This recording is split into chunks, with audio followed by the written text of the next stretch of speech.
Chapter 11, The Pantheon.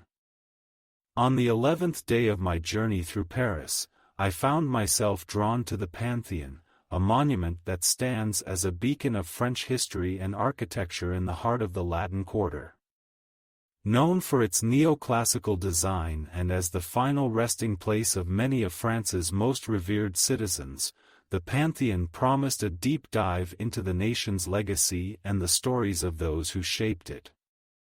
As I approached, the Pantheon's grand facade and towering dome commanded my attention, a testament to the ambitions of Enlightenment France. The morning sun cast a golden hue over the stone, inviting me to step inside and explore the hallowed halls where history and reverence converge. Entering the Pantheon, I was immediately struck by the solemn atmosphere and the magnificent interior. The vast dome overhead, adorned with frescoes and intricate details, seemed to encapsulate the grandeur of human achievement and the weight of history borne by the edifice. I wandered through the aisles, each turn revealing the final resting places of philosophers, scientists, writers, and politicians who had left indelible marks on French culture and thought. Names like Voltaire, Rousseau, Marie Curie, and Victor Hugo were inscribed in stone, each crypt telling a story of contribution and legacy.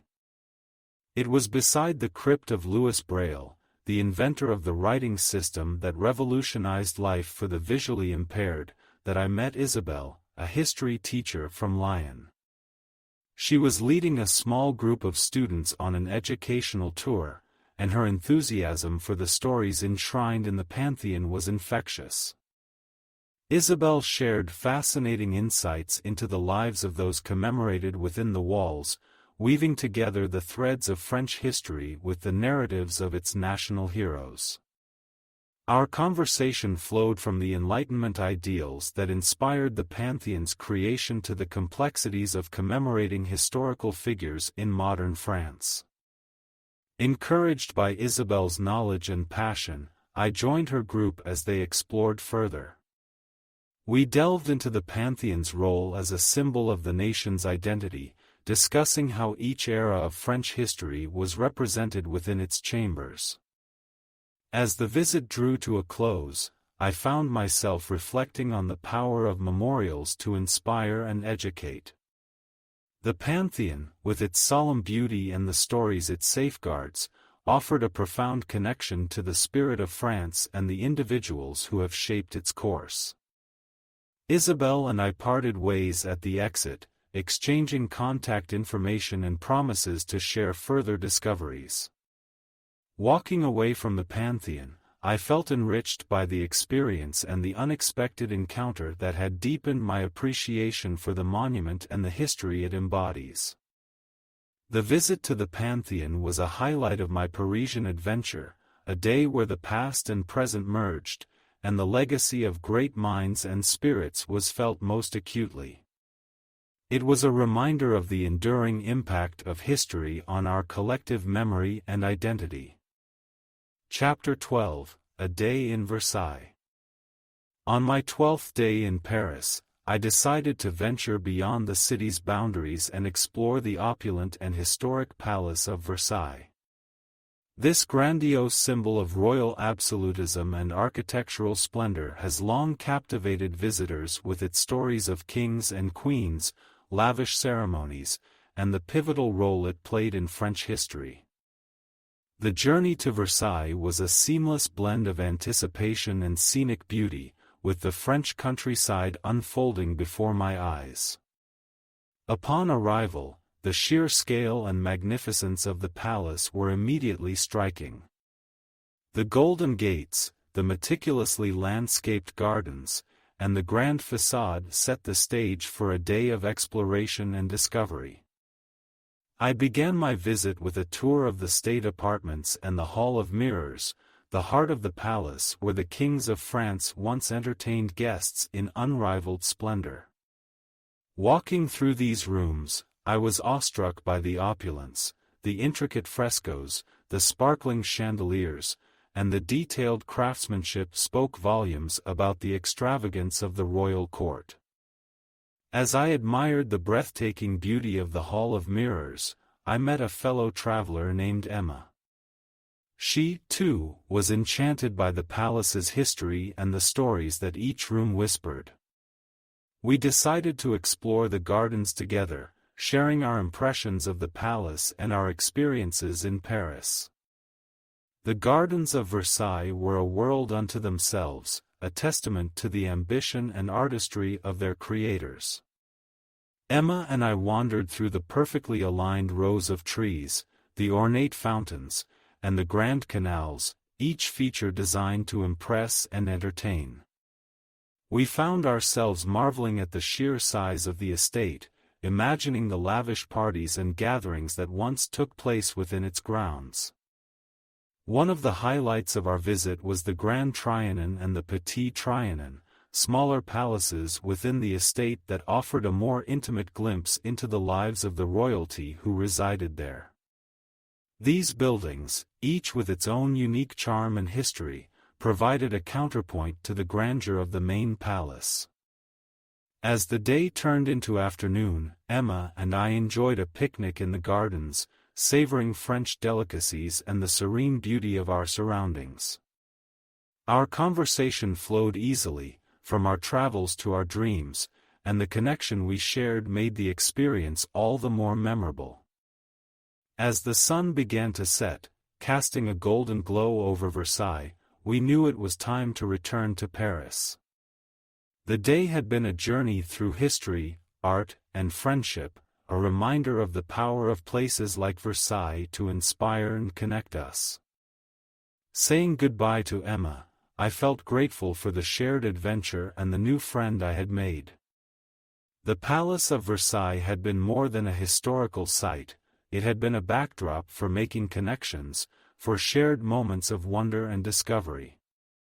Returning to Paris, the images of Versailles' opulence and the tranquility of its gardens lingered in my mind, a vivid reminder of the day's journey.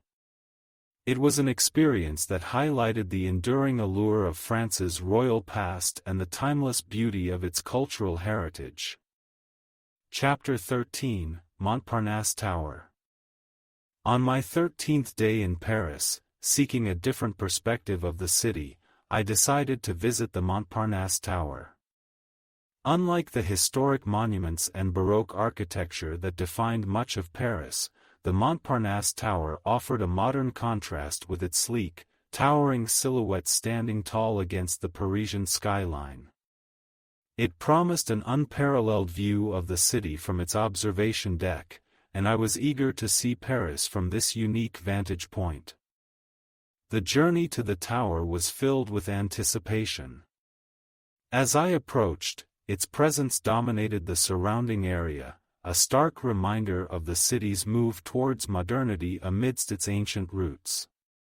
Stepping into the building, I was whisked away by the elevator, ascending at a breathtaking speed to the 56th floor, where Paris lay spread beneath me in a panoramic spectacle. The view was nothing short of breathtaking. From this height, the city's landmarks, the Eiffel Tower, Notre Dame, the Sacré-Cœur, appeared as miniature models in a vast urban landscape. The Seine River snaked through the city, bridges spanning its width like threads connecting the tapestry of Parisian life. It was a moment of awe, capturing the beauty and expanse of Paris in a single gaze. As I soaked in the view, I was joined by Lucas, a fellow traveler from Brazil.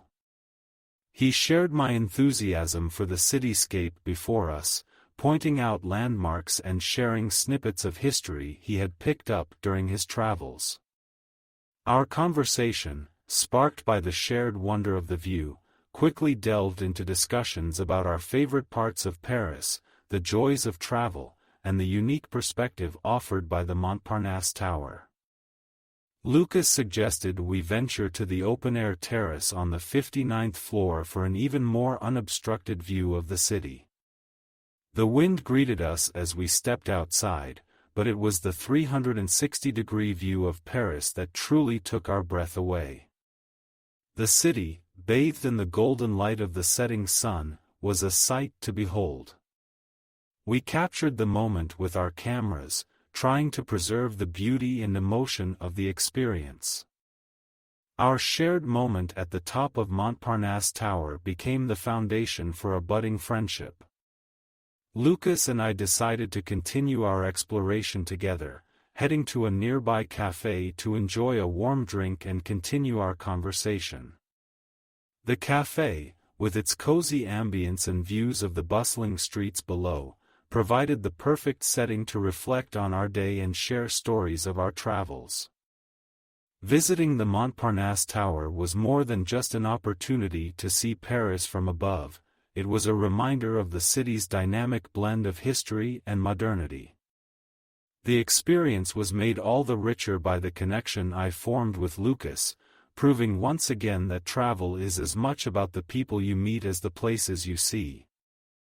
As I made my way back to my accommodation that evening, the images of Paris from the tower and the warmth of new friendship filled me with gratitude. The Montparnasse Tower had offered a different lens through which to view the city, one that highlighted its expansive beauty and the endless possibilities that awaited around every corner. Chapter 14, Walking Along the Champs-Élysées. My 14th day in Paris was dedicated to exploring one of the world's most famous avenues, the Champs-Élysées. Stretching from Place de la Concorde to the Arc de Triomphe, this grand boulevard is a symbol of the city's elegance and a testament to French pride and history. The prospect of strolling down this iconic avenue, lined with trees, luxury boutiques, and historic monuments, filled me with excitement. The day began at Place de la Concorde, where I marveled at the Egyptian obelisk, a gift from Egypt to France in the 19th century. The square's grandiosity set the tone for the rest of my journey along the Champs-Élysées. As I walked, the vibrant atmosphere of Paris enveloped me, the avenue buzzed with tourists and Parisians alike, each drawn by the allure of its shops, cafes, and cinemas. Halfway down the avenue, I paused at one of the many sidewalk cafes, a perfect spot for people watching and soaking in the Parisian lifestyle.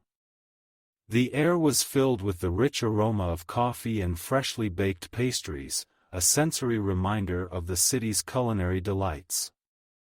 It was here, savoring a delicate macaron and sipping espresso, that I met Amélie, a Parisian who embodied the city's chic and welcoming spirit.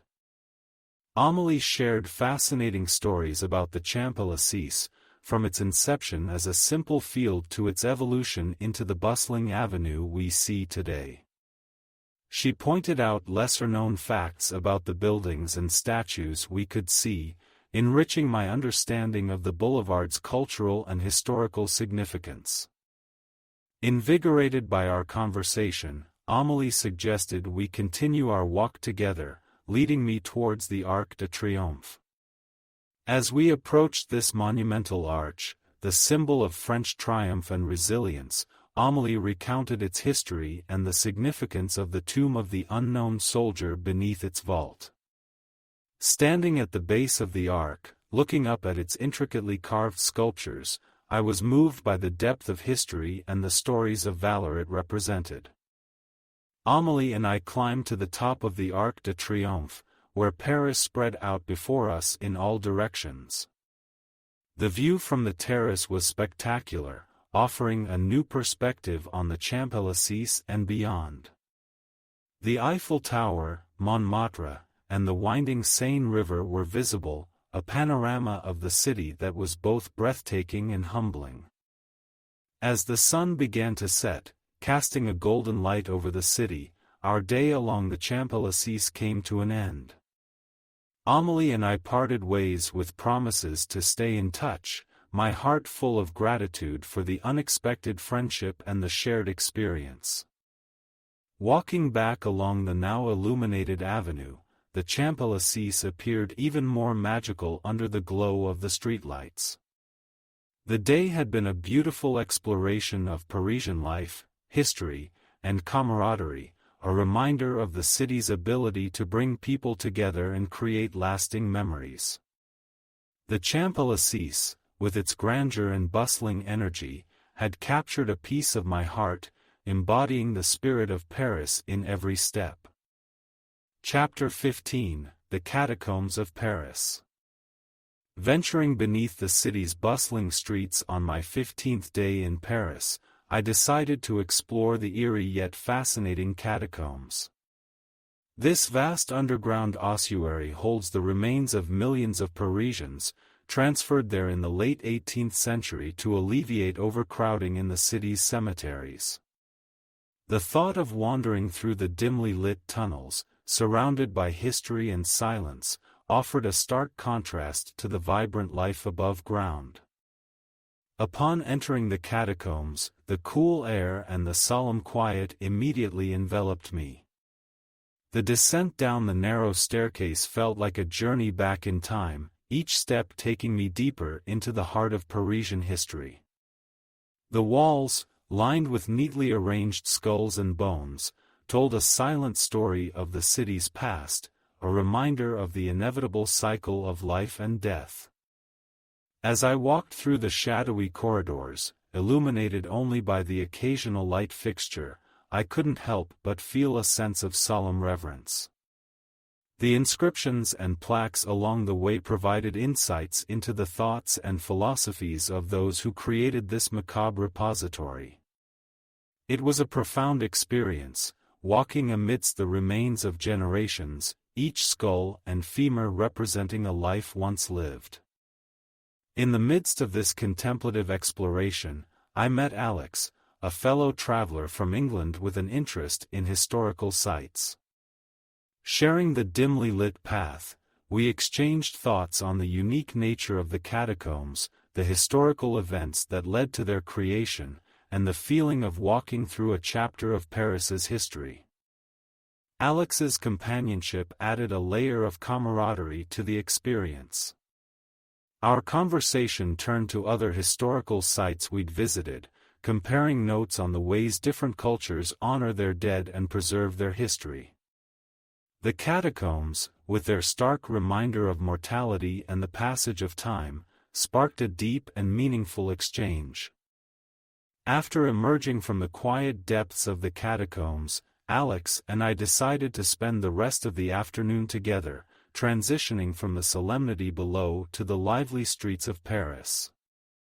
We visited a nearby café, where over cups of strong coffee, we continued our conversation, sharing stories of our travels and the impact of the day's experience. Visiting the catacombs of Paris was an unforgettable journey into the city's underbelly, a stark reminder of its history and the lives that have shaped it. The experience was made all the more memorable by the unexpected friendship formed in the depths of the earth. It was a poignant exploration of history, humanity, and the connections that transcend time and place.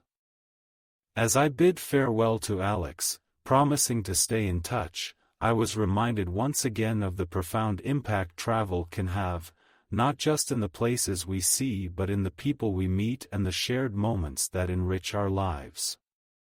The catacombs had offered a glimpse into the past, but also a connection to the present and the living stories we carry with us. Chapter 16: Parisian Cooking Class.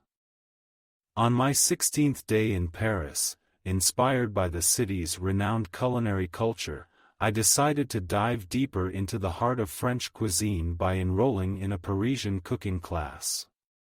The idea of learning to craft authentic French dishes in the city known for its gastronomic excellence was not only a chance to enhance my culinary skills but also a unique way to engage with Parisian life.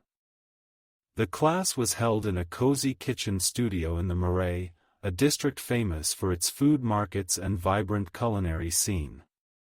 As I entered, the aromas of fresh herbs and simmering sauces greeted me, wrapping the room in an inviting warmth. The kitchen was abuzz of activity, with apron-clad participants chatting excitedly, a blend of locals and tourists, all united by a love for food. Our instructor, Chef Madeleine, was a charismatic Parisian with an infectious passion for cooking. She welcomed us with a bright smile, explaining that today's menu would include classic French dishes, coq au vin, ratatouille, and tarte tatin. As she guided us through the recipes, sharing tips and techniques, the kitchen came alive with the sounds of chopping, stirring, and laughter. I found myself paired with Olivia, a fellow enthusiast from Australia. As we worked together to prepare the dishes, we shared stories of our travels, favorite meals, and the joy of discovering new flavors. The process of cooking, from marinating the chicken to caramelizing the apples for the tart, was a delightful exploration of textures, aromas, and tastes.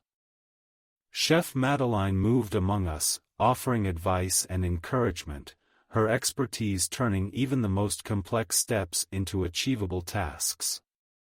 She spoke of the importance of using fresh, local ingredients and taking the time to savor the process of cooking, a reflection of the French approach to food and life. As our dishes reached completion, the class gathered around a large dining table to enjoy the fruits of our labor. The coq au vin was rich and flavorful, the ratatouille a vibrant medley of vegetables, and the tarte tatin perfectly sweet and caramelized. Sharing this meal, we toasted to our efforts, to Paris, and to the new friendships formed over the shared experience.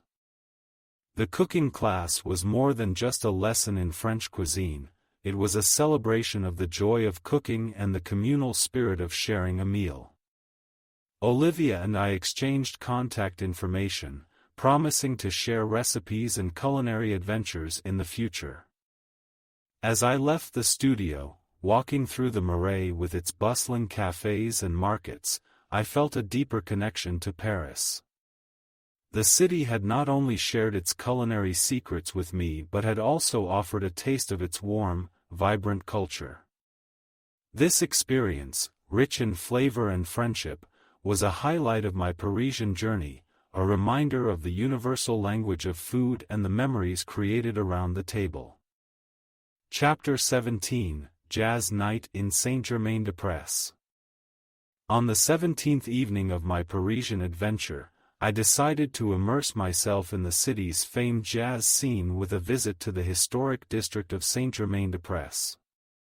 Known for its intimate cafes and bustling jazz clubs that have hosted legendary musicians over the decades, the area promised a night of musical delight and cultural immersion.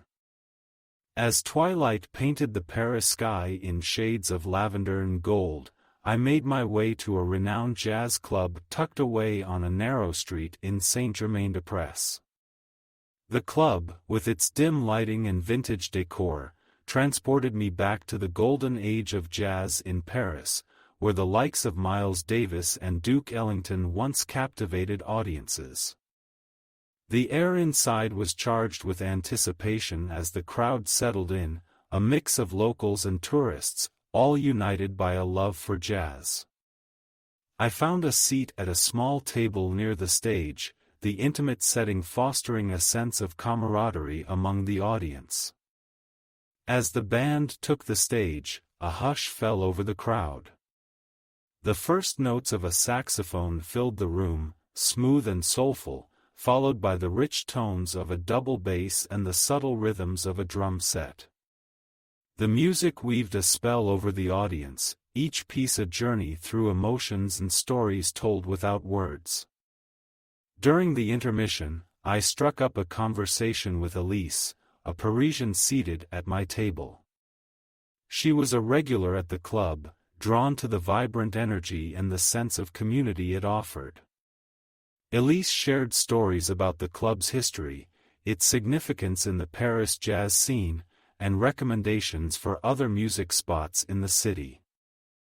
Inspired by our mutual appreciation for jazz, Elise and I spent the rest of the evening enjoying the performance together, exchanging thoughts on the music and our favorite artists. The band played with passion and precision, their performance a testament to the enduring appeal and innovation of jazz. As the final set came to a close, the audience erupted in applause, a standing ovation for the musicians who had shared their talent and soul with us. The night had been a mesmerizing experience, a reminder of the power of live music to connect and inspire. Saying goodbye to Elise, I felt grateful for the unexpected friendship and the shared joy of discovering new music. The jazz night in Saint-Germain-des-Prés was not just an evening of entertainment, it was a dive into the heart of Parisian culture, a celebration of the city's artistic spirit. Walking back through the streets of Paris, the melodies still echoing in my mind, I was struck by the beauty of cultural exchange and the universal language of music. This night, with its rhythms and connections, would remain a cherished memory of my time in Paris, a symbol of the city's vibrant soul and its capacity to bring people together through the arts. Chapter 18, Flea Market Finds. Eager for a unique Parisian experience on my 18th day, I ventured to the famous Marché aux Puces de Saint-Ouen, the largest flea market in Paris. Nestled on the edge of the city, this sprawling marketplace promised a treasure trove of antiques, vintage fashion, and one-of-a-kind finds, each with its own story to tell. As I arrived, the vibrant buzz of the market enveloped me. Stalls stretched as far as the eye could see, each one a miniature world of curiosities.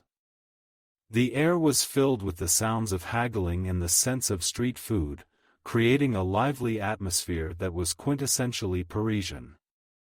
With no particular goal in mind, I meandered through the alleys, allowing my curiosity to guide me. It wasn't long before I stumbled upon a stall that caught my eye, filled with vintage French posters and artwork.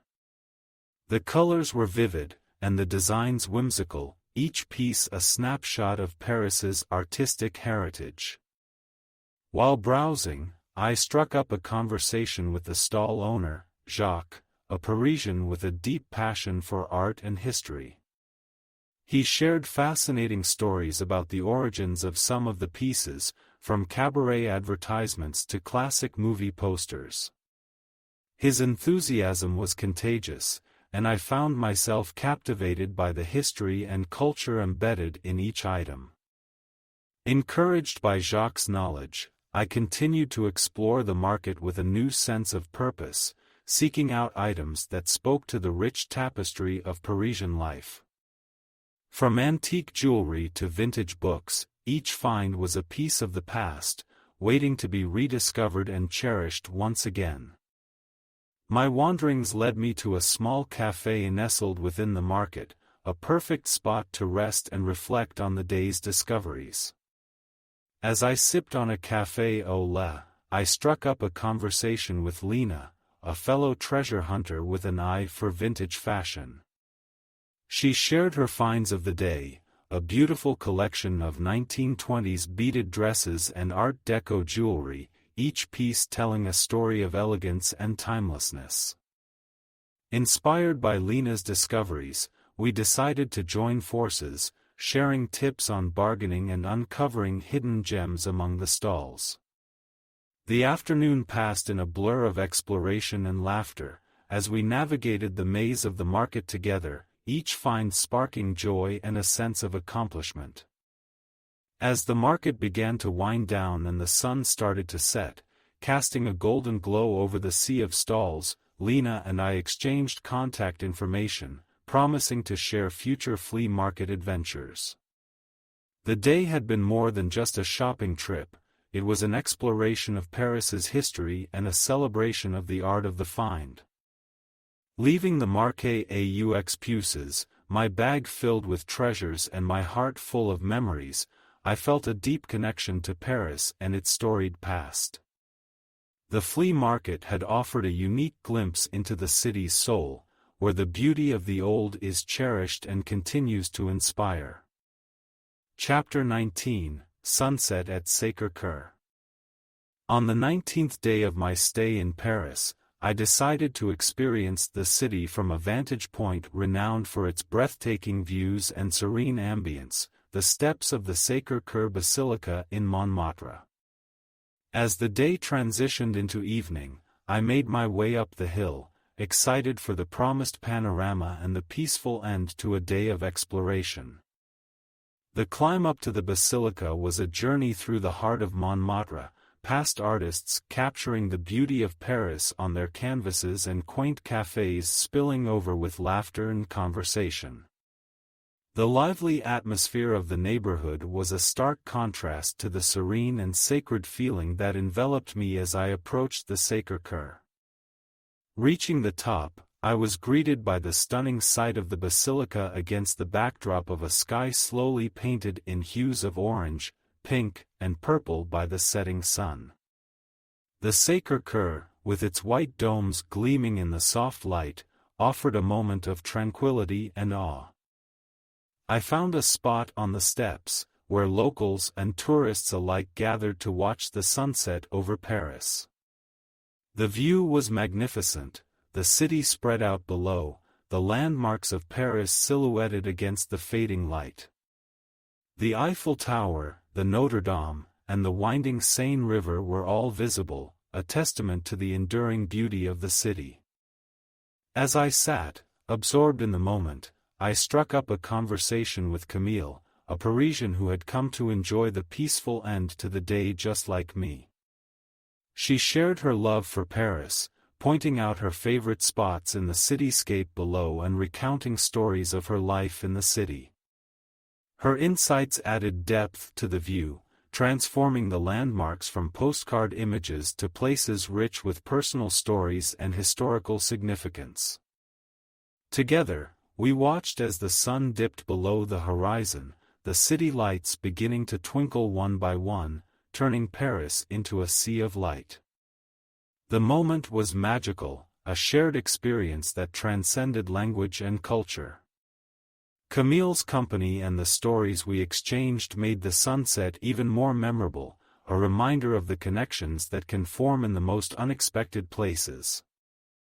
As darkness settled over the city and the crowd on the steps began to disperse, Camille and I parted ways, promising to stay in touch. Walking down from the Sacre-Cœur, I carried with me the beauty of the sunset, the stories of Paris, and the warmth of new friendship. The evening at Sacre-Cœur was a highlight of my time in Paris, a perfect blend of natural beauty, historical grandeur, and human connection. It was a poignant reminder of the city's ability to inspire and bring people together, a memory I would cherish long after my journey continued. Chapter 20, Farewell to Paris. My final day in Paris dawned with a bittersweet feeling. The city that had been an exciting collection of names and landmarks on a map had transformed into a place filled with personal memories, new friendships, and unforgettable experiences. Today was about savoring those last moments, reflecting on my journey, and saying goodbye to the city that had captured my heart. I chose to spend my last hours meandering through the streets of Le Marais, a neighborhood that had become a favorite of mine during my stay. Its vibrant energy, historical charm, an eclectic mix of shops and cafes perfectly encapsulated the spirit of Paris. As I walked, I allowed myself to get lost one last time, absorbing the sights, sounds, and smells of the city. Stopping at a small cafe, I ordered a croissant and café au lait, savoring the flavors of Paris. Around me, the city pulsed with life, Parisians hurrying to work, shopkeepers opening their doors, and the laughter of children on their way to school. It was a scene I had come to love, a daily rhythm that I would miss. With each step, memories of the past days flooded back, the awe-inspiring view from the Eiffel Tower, the peaceful beauty of the Luxembourg Gardens, the rich history of the Louvre, and the warmth of the people I had met. Each experience had woven itself into the fabric of my journey, leaving an indelible mark on my soul. In the afternoon, I made my way to the Seine, walking along the riverbank. The river, a constant presence in the city, had been the backdrop to many of my Parisian adventures. Now, it felt like a companion bidding me farewell. I watched as boats glided by, their reflections dancing on the water, and thought of all the artists and writers who had found inspiration along its banks. As the sun began to set, painting the sky in shades of pink and gold, I found myself back at the foot of the Eiffel Tower. It was here, in the glow of the setting sun, that I reflected on my time in Paris. The city had offered me a glimpse into its soul, showing me beauty, resilience, and the art of living. I felt a profound sense of gratitude for the journey, for the moments of connection, and for the growth I had experienced. Saying goodbye to Paris was not easy. As I looked up at the Eiffel Tower one last time, I made a silent promise to return. Paris, with its endless charm and layers of history, was a place I could come back to again and again, each visit uncovering new treasures. With a heart full of memories and a spirit enriched by my adventures, I turned away, carrying with me the essence of Paris. The city of lights, love, and art had left an indelible impression, a chapter in my life story that I would cherish forever. Au revoir, Paris, until we meet again.